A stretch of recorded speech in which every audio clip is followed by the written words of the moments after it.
Ang sabi ng doktor, opera dapat eh. Wala na daw, hindi na ma-opera. Kaya sabi ko, paano ang gagawin ko sa anak ko? Inano ko sila kung may gamot ba dapat na sa bata, i-apply. Wala daw. Sabi nila, hindi na daw ma-opera kasi ang barado niyang ugat, nag-open na daw.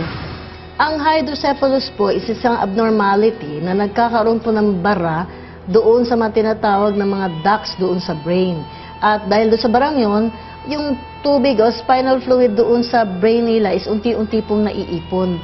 Pag naipon po yun, unti-unti pong lumalaki ang ulo ng bata. So dati po hindi alam kung ano yung cause ng mga bara na yun. Basta nakikita na namin yung outcome po na nag-hydrocephalus yung bata. Sa ngayon po nakita na rin po na yung mga nakabara sa ducts are possibly chemicals po na na-deform niya yung ducts, or it can also cause, yung mga chemicals na can also cause complete obstruction of the ducts. Kaya po nag-hydrocephalus yung bata. Natuklasan ko yung quantum kasi may kaibigan din ako na dito rin member sa quantum. Sinubukan lang niya sa akin. Di ako din naman, itiwala din ako. Sinubukan ko sa kanya, bumili ako. Ang ginawa ko sa quantum, yun ang in-apply, tinake ko sa kanya na inaplas ko sa ulo, pinainom ko, pinapatakan ko yung mata niya. Saka yung tubig na nasa mata niya, wala nang lumalabas. May improvement na talaga ang laki na talaga ng improvement. Yung ulo dati sa anak ko, hindi yan niya makilos-kilos. Basta kaya nakatihaya lang sa iya, higa lang talaga yan siya. Ilipat-lipat ko ganyan kung papalitan ko ng ano dito sa likod niya. Pero ngayon sa awa ng Panginoon, hindi na talaga ako nagpresyo. Kasi pag gusto niya tumagilid, tagilid na siya, marunong na sa ulo niya, iganyan. Talagang kung may titingnan siya sa kabila kasi sa kuna lang siya, titingin na talaga siya pababa.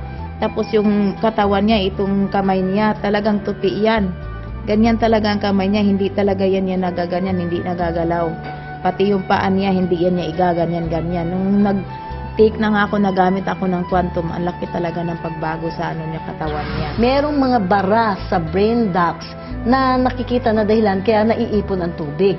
Yung mga bara po na yan, pwede pong tulungan yan ng Quantumin Plus dahil meron pong detoxifier ang Quantumin Plus. So pagdaloy niyan doon sa dugo, pagdaan po doon sa mga ducts na yun masisikip, unti-unti po niyan tatanggalin yung mga chemicals doon na nagpapabara ng mga ducts. At pag yun ay unti-unti pong natanggal, unti-unti pong nawawala ang accumulation ng fluid at unti-unti pong pwedeng lumiit po ang ulo. Hindi pa umabot ng 2 buwan yan, nasubukan ko na talaga nga, malaki talaga pagbaga, maganda talaga ang quantum sa kahit anong sakit talaga. Ito pinakamabigat na talagang ano ko nito sa anak ko kasi ako ang nag-asikaso lahat hindi ako makakaalis-alis kung saan, sa bahay lang talaga. At makikita ko talaga sa sitwasyon sa kanya na okay na siya. Dati magdamag ako, walang tulog talaga yan. Kasi iyak yan siya nga, hindi mo maintindihan. Ginagawa ko, maglagay na lang ko dito ng kumot na para ilagay ko dito para kung makatulog ako na hindi ko mabitawan kasi magdamag talaga yan, maghapon magdamag na iiyak talaga yan siya. Pero nung na ako sa quantum nga, natuklasan ko yung quantum na ganyan daw, may nagkwento sa akin, tiwala din ako. Maganda talaga, hindi kayo sa pagtiwala, talagang tiwalang-tiwala talaga sa quantum. So, dun sa ating nakita sa pasyente, kay Baby Delphine, okay? So nakita natin na yung doon sa ilang buwan na nagamit niya yun, malaki po ang pinagbago ng ulo ng bata. Talagang mas maliit na po siya kaysa doon sa dati. At yung nakita po natin na bukol doon sa may bandang nose niya, na dati din po ay ang laki-laki daw po niyan at halos hindi na makita yung ilong. Talagang butas lang po ng ilong. Ngayon daw po, sabi nga ng nanay, mayroon na lumalabas na ilong at malaki na po ang iniliit ng bukol na yon. Actually, ngayon po yung huli namin nakita, mas flat na po yung bukol. Dati po talagang pintog na pintog yung bukol na yon. Okay? Kung hanggang saan makakatulong ang Quantumin Plus o kung marirecover ng Quantumin Plus hanggang sa mag-normal ang size ng ulo ng bata, iyon po ay isang bagay na kailangan pa ho nating obserbahan.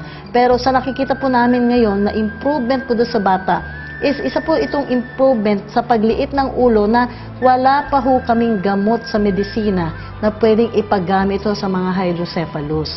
So, doon sa mga parents po na may mga anak po na talagang naglalakihan po yung ulo.